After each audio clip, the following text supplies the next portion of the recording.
Hey guys, this video is going to be what I hope is going to be a short tutorial on how to automate the breeder reactor very easily, very beginner friendly in Project Ozone 3 and other mod packs in which you might be playing with Landcraft and this specific block. Now, the breeder reactor does amazing things at the cost of being a pain in the ass to automate. And hopefully this video is going to help you with the pain in the ass part of it, so you could just get the pure awesomeness of this block out of it. Now, the breeder reactor is supposed to accompany the thorium reactor from the same mod that basically consumes thorium and gives power. It's just that straightforward. And you could mine for thorium, but if you want to make more thorium, or if you need huge quantities of thorium for your reactors, then you might consider making a system like this, or maybe even a stackable system like this, in which you feed your system practically infinite thorium so that you can have, in turn, infinite power. Now, the pain in the ass in automating this block comes from a few different things about it. First of all of its faces are the same. Input and output from all of these faces is either allowed or not allowed depending on the mod you're using. And another main problem is that all of these slots, it's not as if each of them corresponds to something else. Let's say if I had only an iron input, it would put all of the iron here, and then once this filled up, it would fill up the second slot and the output slot with iron. It would just keep filling up everything. It doesn't know when to stop. So here is where this simple design and the elegance of the simple design comes into play. Now, ignore this glowstone. This is just here to make a little bit of lighting. And this is my iron inputs.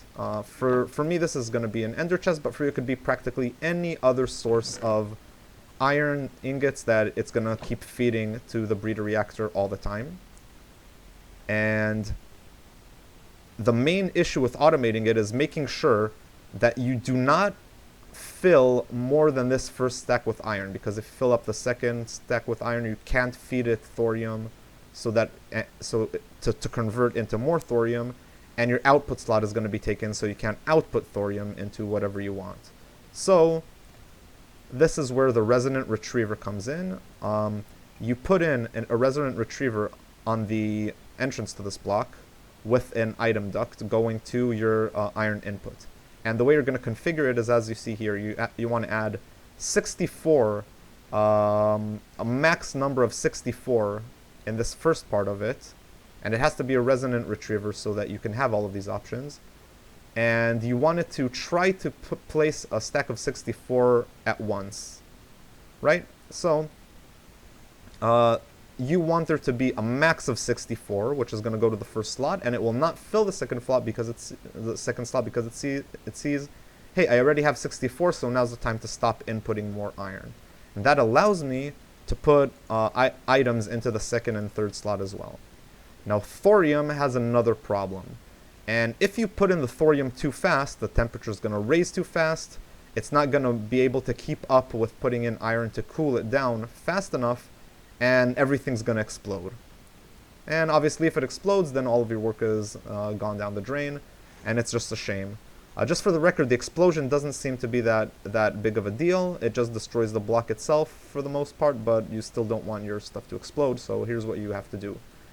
You put another resonant retriever that is set to pick up one thorium ingot and to try to place a max of one thorium ingot. And now if you don't have an AE system or a normal output like I do, then what you would want to do is connect this output from the bottom into the same ender chest. And also input thorium from this ender chest with the same filters. Now on the bottom, you're going to want to have a servo that takes out the thorium as fast as you can. Just put it as a 64 stack. I think it comes like this by default. It doesn't really matter. Now I'm going to enable it so you can see how it looks from the inside while it's operating. Now as you see, things are going on. It looks like these are rotating, which they kind of are. but we're getting more output of thorium than input in thorium. And if I look over here, you're going to see that whenever it tries to put in thorium, it quickly raises the temperature and quickly stacks in more iron to cool it down again. But because we're inputting thorium at such a slow rate compared to the iron, it manages to keep up, and therefore it keeps a steady flow of thorium going. Now, imagine if you did not have an AE system, like let's say you're beginning with Project Ozone 3 and you're during your first few days of it and you don't have a lot of automation, you obviously don't have an AE system. So what you're going to want to do is, instead of having an ME interface here, just loop everything back into this ender chest, make sure it's filled with iron, but don't have any input to the chest, just have a normal chest full of iron, and as the iron gets drained, it will start being replaced with thorium. But then you have to keep an eye on it to make sure that that you don't run out of iron, because once you run out of iron, this is not going to be able to cool again, and then your system's going to explode, and that's a shame, because what you want is a self-sorting system which you can just activate it and walk away and not need to care about it at all, and this actually does accomplish this. So again, with your inputs and outputs, do as you see fit, but what you need to know is that you need to put a whitelist for one thorium ingot that places a max of 1 and allows only a max of 1 in this breeder reactor, which is what this resonant retriever is for, and another resonant retriever for the iron that has 64 and 64, also on whitelist, so it doesn't pull anything else by mistake, and that is basically it. And this system can infinitely keep up with the demand, and as long as you have an AE system or some other storage that you can output and input from, you could try to imitate this while replacing the ME system with whatever your input and output is. I hope this helped you out, and have a great day, guys.